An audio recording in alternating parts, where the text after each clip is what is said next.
पहले आप सबको शुभ प्रभात। आज मॉर्निंग एक्ट में लोग लक्षद्वीप से 4 दिनों से लक्षद्वीप काफ़ी चर्चा में रहा और इसका मुख्य कारण जब प्रधानमंत्री नए वर्ष में लक्षद्वीप 2 दिवसीय छुट्टी मनाने जब गए और वहाँ के जो खूबसूरत प्राकृतिक दृश्य हैं, सौंदर्य हैं, तो जब शूट किया उसके बाद लोगों का ध्यान और उन्होंने आग्रह भी किया कि लक्षद्वीप एक बार जरूर आए। प्राकृतिक सौंदर्य के बेहतर क्षेत्रों में से एक है हिंदुस्तान के। उसी क्रम में मालदीव के 2-3 मंत्रियों ने जो टिप्पणी की, पपेट ऑफ इसराइल के रूप में बात को कहा, ताकि उन सबको द्वीप ने अपने मंत्रिमंडल से सरकार ने अपने मंत्री बर्खास्त कर दिया। लेकिन उसके बाद जो कहा से मालदीव की जो मानसिकता है और चीन के प्रति जो के झुकाव हैं वो स्पष्ट होते हैं। मालदीव हिंद महासागर में सामरिक दृष्टि से काफ़ी महत्वपूर्ण है और मालदीव को पूर्व के दिनों में, पूर्व के वर्षों में भी भारत सरकार ने जो आपदा आती है या जो परिस्थितियाँ नकारात्मक वहाँ जन्म लेती है, उसमें भारत सबसे पहले सहयोग करने और इसे मालदीव के जो प्रतिपक्ष हैं वो तो याद रखें, लेकिन सरकार में बैठे हुए लोग उन्होंने याद रखना मुनासिब नहीं। ठीक है, वर्तमान की जो सरकार है वो चीन के प्रभाव क्षेत्र में है और वहाँ के राष्ट्राध्यक्ष चीन की यात्रा पर भी हैं। लेकिन जब भारत सरकार ने कड़ी टिप्पणी की और उसके बाद जो डैमेज कंट्रोल सिस्टम होती है उसको भरने के लिए 3 मंत्रियों को बर्खास्त किया और भारत के प्रति जो सम्मानपूर्ण दृष्टिकोण है उस संबंध में अपने ये सब तो एक बिंदु है। मालदीव हमारे लिए किस पर महत्व रखता है, तो ढाई की हिंद महासागर के क्षेत्र और सामरिक दृष्टि महत्वपूर्ण माना जाता है। और पूर्व में पर्यटन, मालदीव के पर्यटन के विकास में भी भारतीयों का बड़ा योगदान।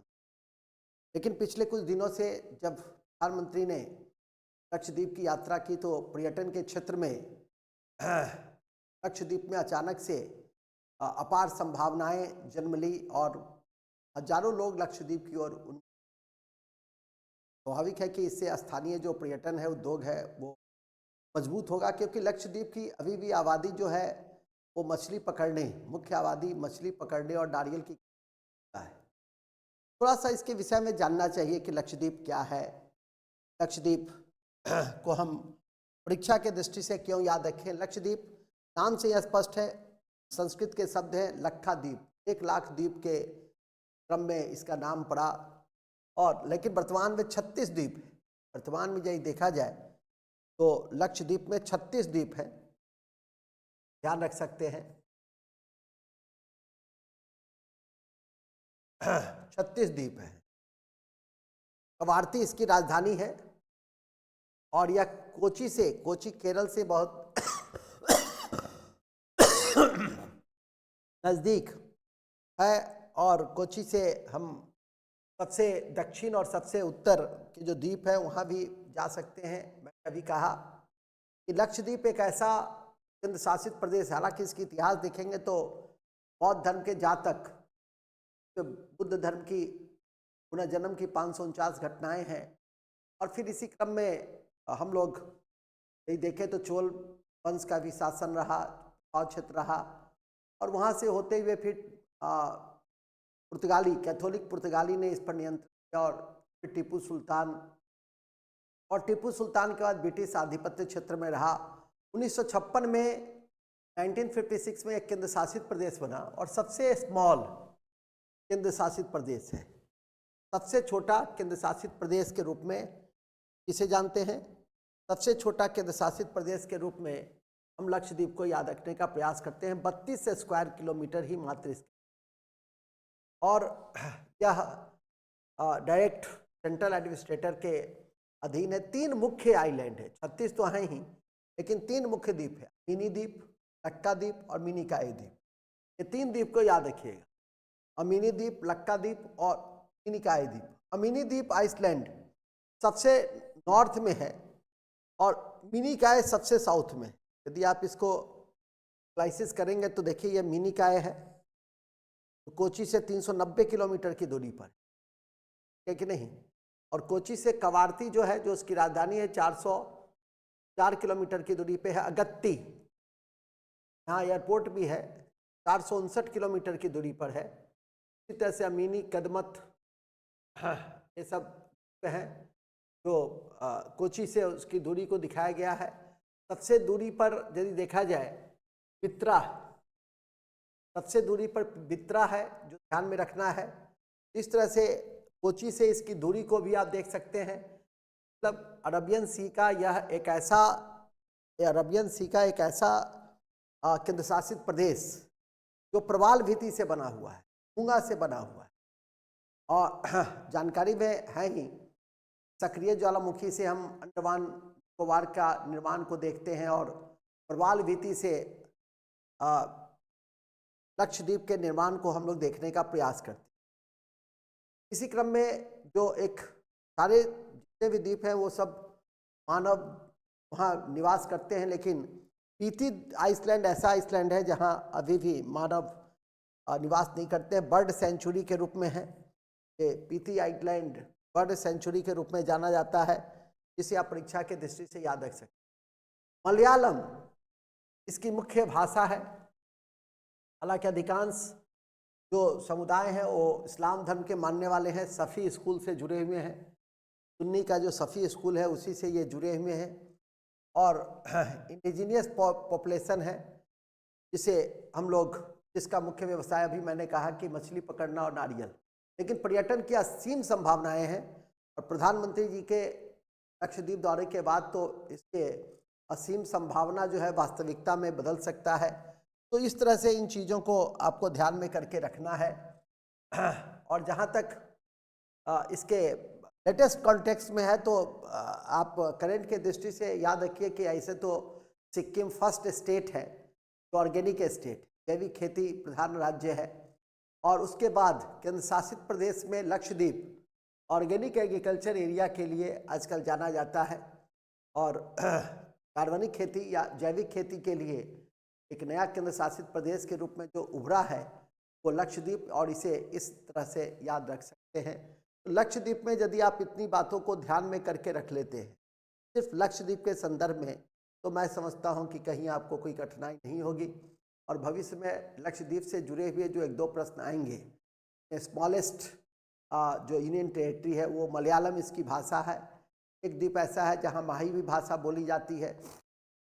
और फिर इसी क्रम में इसके जो मुख्य व्यवसाय हैं उसको ध्यान रख सकते हैं।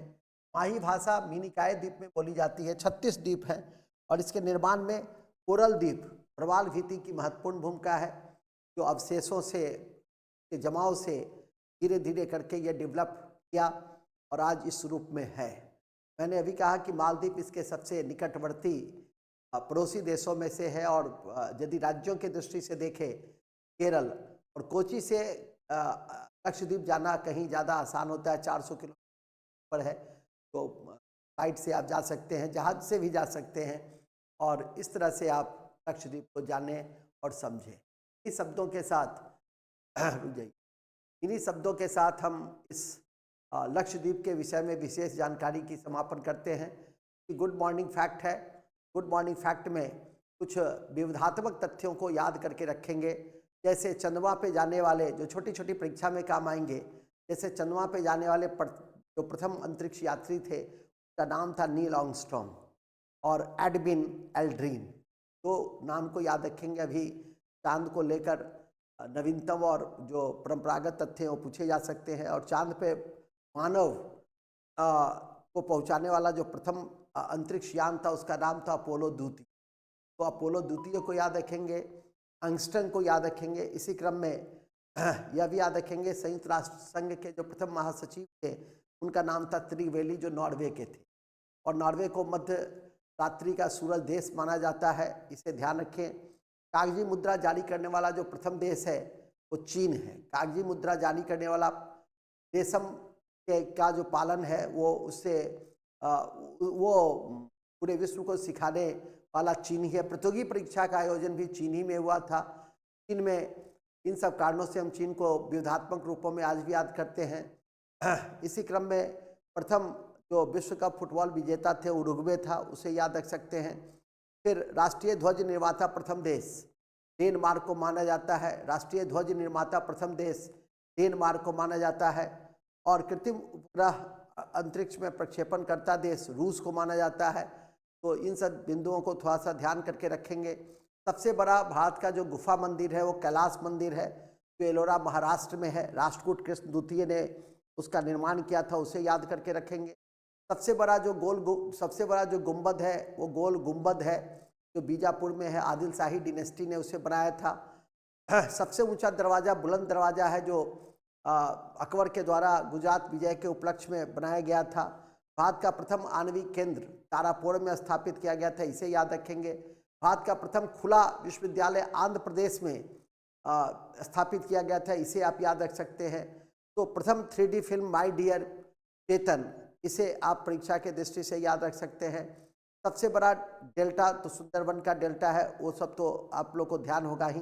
तो भारत के संदर्भ में इतने सारे, सबसे विशाल स्टेडियम क्रिकेट का भी नरेंद्र दामोदर दास मोदी स्टेडियम अहमदाबाद है, उसे आप याद रख सकते हैं। भारत की प्रथम पनडुब्बी INS चक्र INS चक्र को आप याद रख सकते हैं। सबसे लंबी जो रेल सुरंग है चेनानी नासारी रेल सुरंग, जो पटनी टॉप सुरंग है, 9.2 किलोमीटर का लंबाई है, उसे आप याद रख सकते हैं। और सबसे लंबी सुरंग रेलवे की जो है पीर पंचाल जम्मू कश्मीर में ही लगभग 11 किलोमीटर है। तो इस तरह से इन छोटे छोटे तथ्यों को भी आप स्मरण में रखिएगा और वीडियो को सुन करके आप इसे बार बार, यदि ना चाहिए लिख लेंगे तो भी आसानी होगी आपकी कॉपी में, और नहीं भी लिखेंगे तो सुनते हुए, चलते हुए, फिरते हुए ऐसे तथ्यों को आप स्मरण रख सकते हैं। जैसे प्रथम सबसे बड़ा, सबसे लंबा सड़क सुरंग, सबसे लंबा रेल सुरंग, पहला विश्वविद्यालय, ये सब ऐसे तथ्य हैं जो आज भी परीक्षा में पूछे जाते हैं। मैं समझता हूं कि मेरे साथ सुबह के सत्र में ये जो 10, 15, 20 मिनट का जो आप वीडियो देखते हैं वो आपके लिए काफ़ी वैल्यूएबल सिद्ध हो सकता है। इन्हीं शब्दों के साथ हम आज के इस छोटे से सत्र की समाप्ति की मैं घोषणा करता हूं। जय हिंद, जय भारत। बहुत बहुत धन्यवाद। Thank you.